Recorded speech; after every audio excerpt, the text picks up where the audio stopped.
மே 6 மீனாட்சி அம்மனுக்கு பட்டாபிஷேகம் சூடும் வைபவம் நடைபெறுகிறது. அன்றைய தினம் இரவு 7:35 மணிக்கு மேல் 7:59 மணிக்குள் அம்மன் சன்னதியில் உள்ள 6 கால்பீடத்தில் மீனாட்சிக்கு பட்டாபிஷேகம் நடக்கிறது. அம்மனுக்கு ராயர் கிரீடம் சூட்டி நவரத்தின செங்கோல் வழங்குவார்கள். அடுத்த நாள் மே 7ஆம் தேதி சிவபெருமானாகிய சுந்தரேசுவரரை போருக்கு அழைத்து 8 திக்கிலும் தேவாகளை வென்று கடைசியாக இறைவனுடன் அம்மன் போர் புரியும் திக்கு விஜயம் நிகழ்ச்சி நடக்கிறது.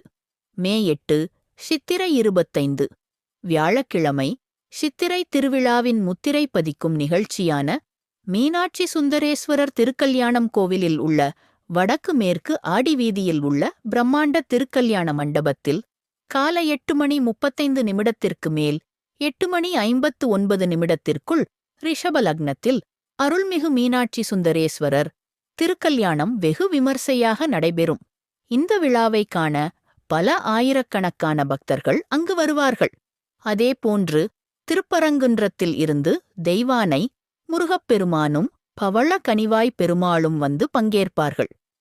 மறுநாள் மே 9 மாசி வீதிகளில் சுவாமி அம்மன் தேரோட்டம் கோலாகலமாக நடைபெறுகிறது. அதைத் தொடர்ந்து அழகர் கோவிலில் நடக்கும் சித்திரை விழாவில் முக்கிய நிகழ்ச்சிகள் நடைபெறும்.